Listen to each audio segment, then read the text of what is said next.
Hello students, मैं आपका पीके education centre में स्वागत करता हूं। आज हमारा टॉपिक नंबर 4 है बच्चों लोगों, चैप्टर नंबर 1 और टॉपिक नंबर 4, जिसमें चाहे देखिए टॉपिक है बच्चों लोगों परागकोश की संरचना। तो देखिए बच्चा, आप लोग सबसे पहले परागकोश होता कहाँ पर है, ये देखिए आप लोग इस चित्र को पहले देखकर समझेंगे आप लोग। ये बच्चा होता है पुमांग, पिछले टॉपिक में बच्चा पढ़ चुके हैं हम लोग। इसका जो ऊपरी हिस्सा बच्चा होता है जिसे बच्चा बोलते हैं परागकोश, और इसी के बारे में चलो देखेंगे हम लोग परागकोश की संरचना।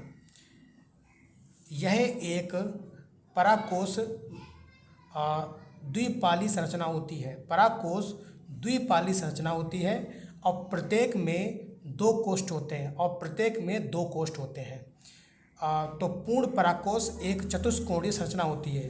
तो जो पूर्ण बचा परागकण बचा होता है उसमें चलो वो चार कोणीय बचा होता है, यानी कि चतुर्भुज हो जाएगा आपका। इसके चारों कोने पर एक लघु बीजाणुधानी होती है। चारों कोनों पर 1 2 3 4 चारों कोनों पर लघु बीजाणुधानी होती है। लघु बीजाणुधानु के अंदर ही परागकण होते हैं। ठीक है, इन गोलों को ही लघु बीजाणुधानी कहते हैं। इन्हीं के अंदर लघु मतलब इनके अंदर चलो लोगों की लघु कण होते हैं, जिन्हें हम लोग बोलते हैं परागकण बोलते हैं। ठीक है स्टूडेंट्स, आगे देखेंगे हम लोग। आगे चाहे लघु बीजाणुधानी की संरचना देखेंगे आप लोग। सबसे पहले लघु बीजाणुधानी की संरचना। तो सबसे पहले लघु बीजाणुधानी ये आपकी दी गई है यहाँ पर। इसकी संरचना कैसी होती है, हम इसका एक छोटा सा हिस्सा, यानी कि इस लघु बीजाणुधानी का ये हिस्सा हम यहाँ पर ले लेते हैं, यानी हमने ये यहाँ पर ले लिया है। तो लघु बीजाणुधानी की संरचना हमने यहाँ पर ले ली है। इसका छोटा सा हिस्सा ये रहा। इसकी तो सबसे पहले यहाँ पर है लघु बीजाणुधानी निम्नलिखित 4 परतों से मिलकर बनी होती है। पहली ऊंचा परत होती है बाह्य त्वचा। यह सबसे बाहरी एक स्तरीय परत होती है। यह सबसे बाहरी एक स्तरीय परत होती है। जो सबसे बाहर वाला जो हिस्सा है, ये आप लोग बाहर वाला हिस्सा देख रहे हैं, तो इसी को हम लोग बोलते हैं वाह्य त्वचा। जो सबसे बाहर की हिस्सा होती है, जो आप लोग लगातार देख रहे हैं, जो लास्ट वाली लेयर है, इसी को बोलते हैं हम लोग वाह्य त्वचा। अगली ऊंचा होती है अंत स्तरीय। यह दूसरी एक स्तरीय परत होती है। इसमें भी एक ही तो परत होती है और ये दूसरी सतह होती है। इसमें तो परागकोश के स्फुटन में सहायता करती है। जब बच्चा देखिए आप लोग, जब हमारे कोई भी परागकण होते हैं, चलो वो देखिए आप लोग, जैसे कि ये हमारा लघु बीजाणुधानी है, इसके अंदर परागकण भरे होते हैं। जब स्फुटन आता है तो ये आगे चलकर चलो फट जाता है। ये किसी तरीके से चलो ये फट जाता है, जिसमें से ये परागकण बाहर निकल जाते हैं। इसी को बोलते हैं स्फुटन।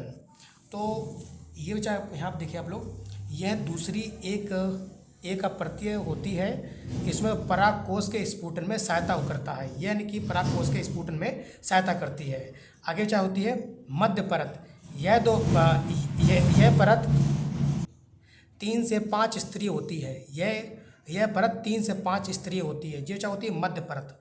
तो ये मध्य परत कहाँ होती है, ये होती है मध्य परत, जो आपको यहाँ पर दी रखी है। ये होती है मध्य परत, जो कि चलो को यहाँ पर इसमें देखिए आप लोग, ये यहाँ पर 3 से 5 स्तरीय परत होती है, यानी कि ये मतलब अंता स्तरीय के अंदर होती है। चलो ठीक है, 3 से 5 स्तरीय परत होती है। आगे लास्ट परत होती है टेपिटम। अच्छा, पेपर में जैसा बहुत आता है, लेकिन बच्चे लोग इसे कर नहीं पाते हैं क्योंकि बहुत जैसा डीपली क्वेश्चन होता है।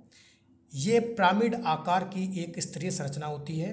देखिए जो पिरामिड क्या होता है, आपने चलो वो पिरामिड के बारे में अच्छा समझा होगा। पीसा के में जो पिरामिड है उसी से लिया गया ये शब्द। पिरामिड एक त्रिभुजाकार की संरचना होती है, जिसे बच्चा बोलते हैं पिरामिड। ये बच्चा होता है पिरामिड। ये बच्चा होता है पिरामिड, त्रिभुजाकार की संरचना होती है। और आप लोग चित्र में देख सकते हैं जो टेपिटम है, इसमें ये त्रिभुजाकार की संरचना है। ये और ये सब टेपिटम है। इनके जो चारों ओर हैं जो चाहे टेपिटम है। ये त्रिभुजाकार की संरचना होती है, यानी जो पिरामिड आकार की संरचना होती है। एक स्तरीय परत होती है, जिसे हम लोग बोलते हैं टेपिटम। अच्छा चलो, अभी जो कंप्लीट नहीं हुआ है, अभी टेपिटम के बारे में और भी जानकारी जो इकट्ठी करनी है। यहाँ में चाहे टेपिटम के कार्य, तो टेपिटम का कार्य चाहे पहला कार्य है, टेपिटम का कार्य है, यह विकसित हो रहे जीवाणु को पोषण प्रदान करता है। यानी कि जो इसके अंदर चलो जे जो जब परागकोश स्थित हैं, इन्हें इन्हें जैसे लघु बीजाणु को चलो पोषण प्रदान करता है। यानी टेपिटम इन्हें अंदर के जो चाहे यहाँ पर 1 2 3 4 जो यहाँ पर लघु बीजाणु हैं, इन्हें जो चाहे पोषण प्रदान करता है। इसका जो पहला काम ये है। अगला दूसरा कार्य क्या है, यह तो परागकिट का निर्माण करता है। तो देखिए स्टूडेंट, ये चाहे यहाँ पर इसे चाहे बोलते हैं परागकिट। इसके अंदर जो चाहे होता है ये पूरी किट होती है, जिससे चाहे होता है कि तो परागकिट का निर्माण करता है।